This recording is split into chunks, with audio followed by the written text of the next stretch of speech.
So I got recruited to the #2 Division II school in the country, and I'm going to show you how to write emails to college coaches that actually get responses. So let's jump right in here.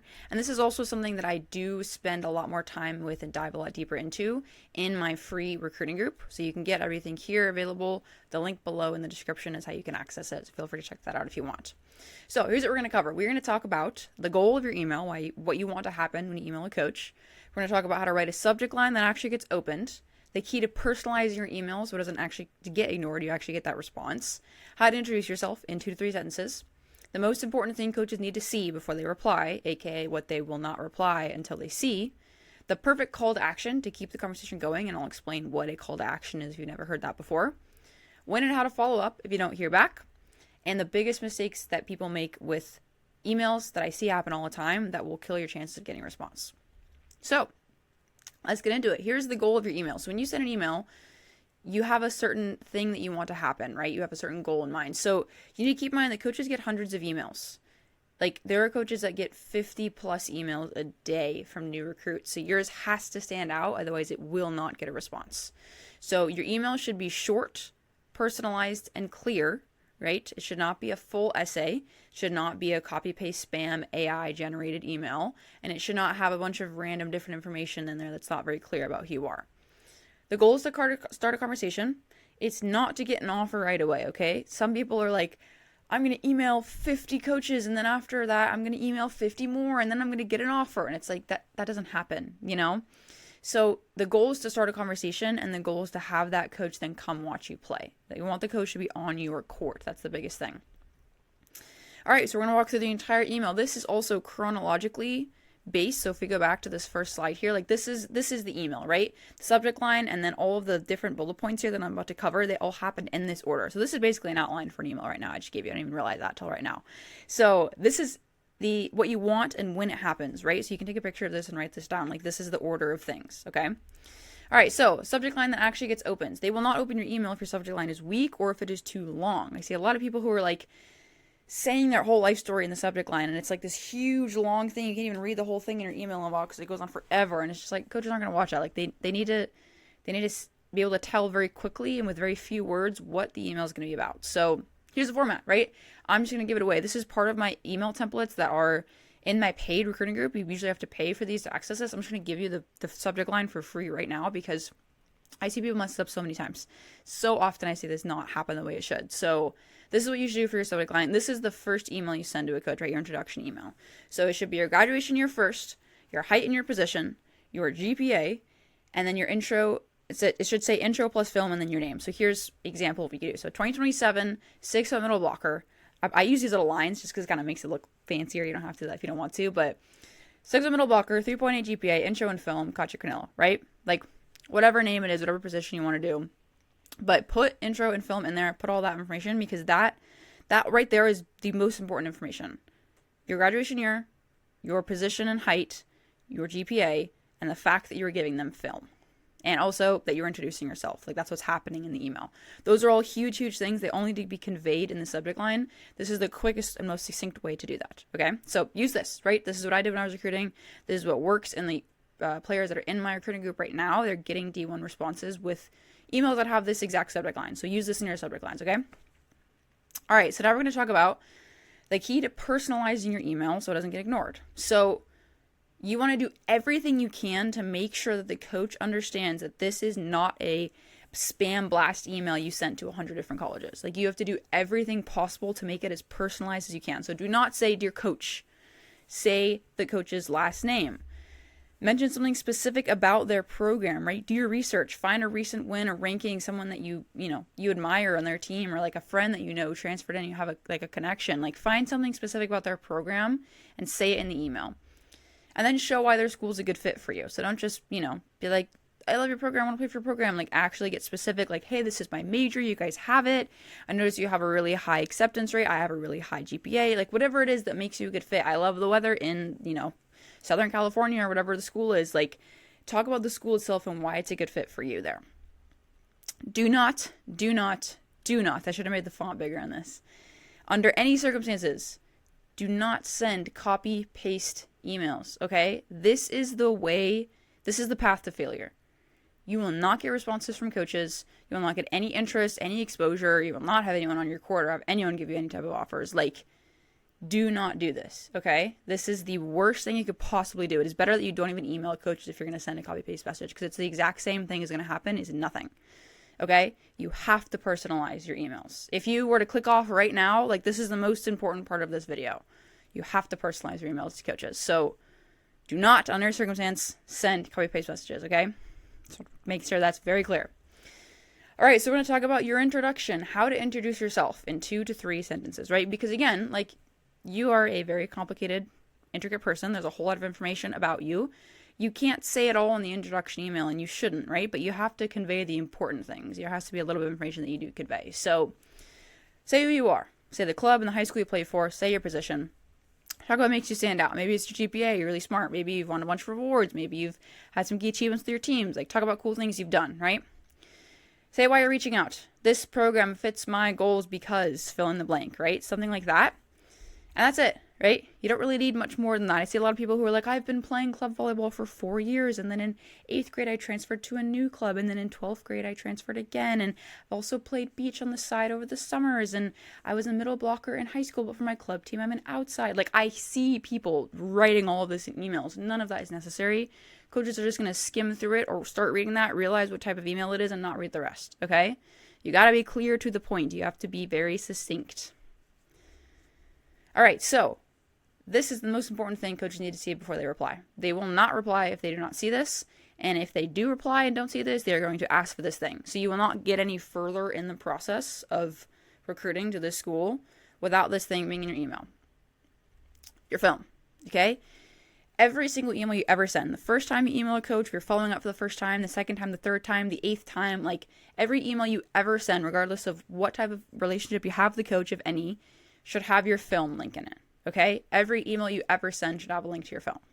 Full stop. Like, that's, you know, like, it should be in every message you ever send to a coach. So they will not move forward in the process with you if they don't see your film. So attach your highlight reel in the middle and the end of your email, right? I have a lot of my players use it as a sign-off of, like, you know, thanks for considering me, or hope to hear from you, whatever it is, like, you know, Felix Miller, and then underneath their name, it's like their film link again, right? And then, like, their coach contact info, whatever, stuff like that. So, like, put it there, put it in the middle of the email as well. Again, this is where it is in my templates and my paid group. It's in the middle of the email and the end. Put it in 2 different places. It's very easy for coaches to access, okay? Also, make sure that your recruiting profile link, whether it's sports recruits or NCSA or field level, whatever it is in these emails too. If you have a recruiting platform set up, which you should, you don't have to pay for one, you can get a free one, but you should at least set up a free one. It should be in all of your emails as well, okay? Your film and your recruiting profile. Now, another really, really important thing coaches need to see is telling them where they can watch you play next. So when you have any tournaments, or if you happen to go to a showcase or an event or something, put that in the email. My next tournament, or my next tournaments are, you know, name, date, location, and I'd love for you to watch you play, whatever it is. You know what I mean? But, like, tell them where they can watch you play next, because that is ultimately, like, what you want. You want to send an email and have a coach respond and say, I'm coming to watch you play at, you know, Triple Crown or whatever it is. Like, you want that to be the result that happens, okay? All right, so now we're going to talk about the perfect call to action to keep the conversation going. So if you don't know what call to action means, basically you just ask the coach to do something, right? You call them into an action. You ask them to do a thing. So here's an example of a bad or a weak call to action. Let me know if you're interested, okay? Do not say this in your emails. This is like the end, towards the end of the email. All right, let me know if you're interested. If you're looking for a position, I'd love to connect and learn about your program. I also would say this is weak. This is sort of a hot take. There may be other recruiters out there that actually think this is good. I don't think this is good. I think you could do a lot better. So I think your call to action you should only ever have one call to action in emails, and that is to have the coach watch you play. So the call to action should be, you know, I'd love if you can watch me play at my upcoming tournament. Like, I'm, you know, my club team playing in Sunshine class. Like, it doesn't matter how you phrase it, but just say, I am playing in this tournament and I want you to come, right? That should be your call to action, because that is the goal. That is what you want as the outcome of every email you send, okay? So that's what you should have for your call to action. This is the only one you should use. Again, in my opinion, I do not think that anything other than come watch me play is a good call to action. I think that's the only good one. All right, so now you send the email. Ooh, hello. Now you send the email and you wait, right? You wait for a response. When do you follow up? How do you do that if you don't hear back? So give it 7 to 10 days. It's going to feel like a long time, especially for your first ever emails. A week plus is a long time to wait. It's very exciting to get a college email. You're going to be waiting very eagerly and anxiously to get a response back. That's part of the process. Exactly how it went when I sent my emails. You have to wait, okay? Do not blow up these coaches' phones and their email inboxes. They have, again, geez Louise, I should move this or something. Do not blow up these coaches' inboxes. They have hundreds of recruits messaging them every single week. They need time to sort through everything, right? So give it 7 to 10 days, okay? If you don't hear anything, send a follow-up. Or if all you get is like an auto reply, right? Like a very, you know for certain it's an auto reply. The coach didn't actually read it type of thing. Then you follow up. With the follow-up, keep it short and professional, okay? So it should not be, you're going to like hit reply to the first email you sent. So you don't have to include all of the same information. You don't have to include any of the same information because you're going to reply to it. So a coach will have all that information right there to click if they need. So it should be super duper short and also professional, right? So you don't want to say like, hi, did you read my email? Or hey coach, like, why didn't you respond to my email? Like, don't say that, right? Because that's not very nice. That's not very, it's kind of rude. Just say something short and something professional, okay? You want to put new information in. So your follow-up is going to depend on what is happening in your life and your volleyball journey that you can tell them about. Maybe you post new film. That's a great time to say, hey coach, just wanted to follow up. I made new film. Here it is. Maybe you switch positions. Maybe you started playing beach. Maybe, your team won a tournament. Like whatever it is, or you went on a visit to another school, like whatever it is, find some new information. Don't just say, hey coach, following up here. Like, put new information into the email. So whatever that is for you, whether it's new film or updated stats or GPA got updated, you took the SAT, PSAT, AP test, you got scores back, your transcripts, whatever it is, like find something new to tell the coach and then send that in your follow-up to them. Every update you have, you should send out a follow-up email. So all those things I just rattled off, every time that happens, send a follow-up email to all of the coaches you're in contact with, whether they've responded or not, and just be like, hey, just wanted to let you know this thing happened. Here's a link to look at it. That's all. Bye. Like, that's literally all it needs to be for follow-up. Very short, 3 sentences max type of thing. So this is something you're going to want to take a picture of on this slide. This is the follow-up schedule. This is how often you should be following up, depending on what time of year it is, because recruiting goes in cycles. It's not all the same all the time. So in the fall, once a month. Okay? So in the fall for women, this is women's, by the way. I will talk about men's in a second. In the fall for women's, it is the college volleyball season. So college coaches are not recruiting. Their primary goal and focus is not recruiting. It's on their current team. So email them once a month, okay? And they might say like, hey, like, I will get back to you or like reach out to me later. Like they might say, don't email me again until after season, or they might not. And if they don't, then just follow up with them once a month, okay? That's all you need to do. Coaches are focused on recruiting. They're not focused on recruiting right now. Let's just say they aren't focused on recruiting. All right, so in the spring, this is where most of recruiting happens, right? Winter break, spring. First 4 times you email a coach, you should send them an email once a week. So the first month you email them, it should be 1 email per week, like clockwork. If you still haven't heard anything from them, every other week then I would email them throughout the spring. There's going to be a lot of things happening. You're going to have a lot of tournaments, a lot of new film, different updates and things. So you'll have a bunch of new information to give them. So email them every other week during your club season. This is again for women's, okay? Over the summer, this is the slowest time of the year for recruiting. Once a month again is good, okay? If you can email them more and you have more updates to give them, do it. But I've typically found that it's hard for recruits to come up with new information to email the coaches with because you don't want to just send a hey, follow up, like you want to have new info. So over the summer, once a month is fine. Like just staying in touch with these coaches, that's totally okay. You're also going to be spending most of your time over the summer going to camps, especially as you're getting into like being a sophomore, junior, senior. So it's going to be a lot less of like trying to find new schools to reach out to and more so just like staying in touch with the ones you have and going to camps and stuff like that. So again, this doesn't mean you should stop emailing just in summer just because you don't play any volleyball, right? Like you should still email coaches. You should still be following up with them. So this is all women's, right? For the men's, it's the exact same. It's just flipped. So men's indoor season is in the spring. And so in the spring, you'll be sending your emails once a month. In the fall, when coaches are actively recruiting, you'll send 1 a week for the first 4 emails. And after that, it'll be twice a month. And the summer is the exact same. Okay? Literally the exact same. Same with like if you're playing beach, right? Just like you understand the schedule. In season, once a month. Off season, 1 time per week for the first 4 emails. And then twice a month. And then summer, once a month. Okay? So it's like whatever. If you play beach, indoor, men's, women's, like that's the schedule, okay? But this is what you should take a picture of because this is, take a picture and then put all these dates in your calendar as reminders, right? That's the biggest thing that I always did when I was following up. So I just put a reminder in my calendar and I would sit down for an hour every Saturday or whatever it was and just send emails and then be done with it. And it was the easiest thing I could do. And then through the week I'd respond. It'd be great. So this is your schedule for following up, okay? All right, so that's the email, that's the subject line, the follow-ups, everything. Now we're going to talk about the biggest mistakes that will kill your chances of getting a response and getting a coach on your court. So make sure that you do not send a mass email with no personalization. I know I already kind of pounded on this point earlier. You cannot do this. You will not have success at all. Point blank, full stop. Doesn't matter how good you are. You will not have success, okay? Coaches understand when you have a ChatGPT generated email, when you have the same exact copy paste spam blast email. Like, they understand, they know when that happens, okay? They will see that, recognize it, and not read the email and not look at your film. So do yourself a favor.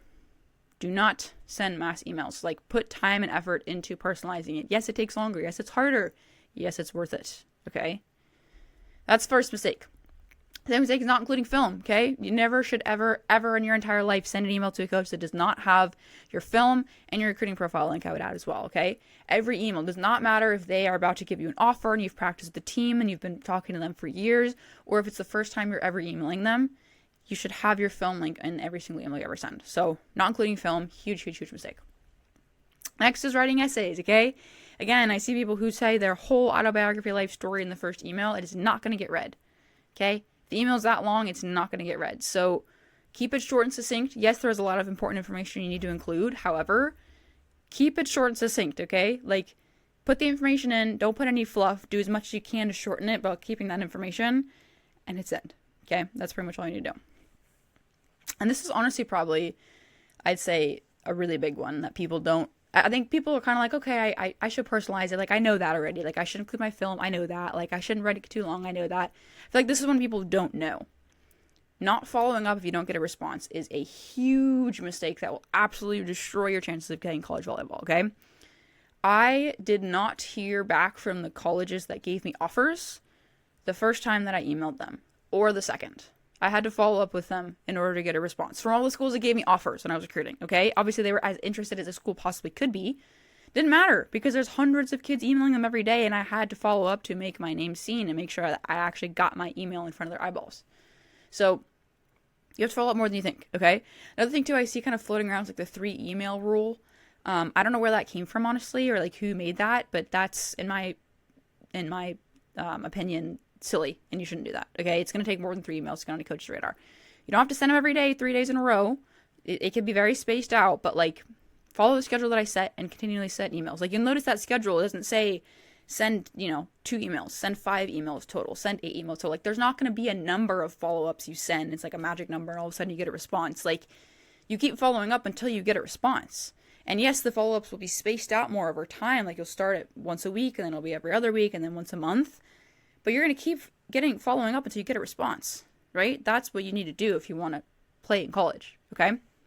So not following up if you don't get a response. Huge mistake that is going to absolutely destroy your chances of playing in college, okay? So in summary, a great email can and will open the door, but your film and your follow-up will get you recruited, right?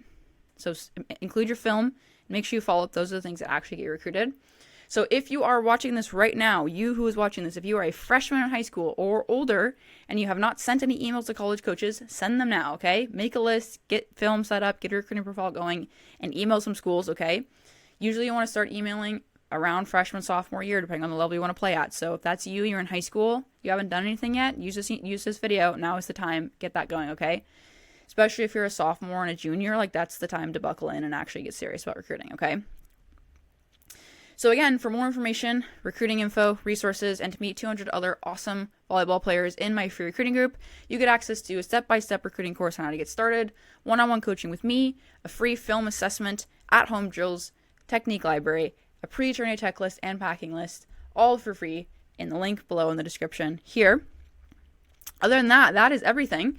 Click this video here to learn about how to get recruited made simple. The entire process, a huge overview of everything that happens and what to do and everything. Click here to watch that video. I just made it. It's an absolute banger. You should check it out. Other than that, subscribe for more awesome recruiting tips, and I will see you later.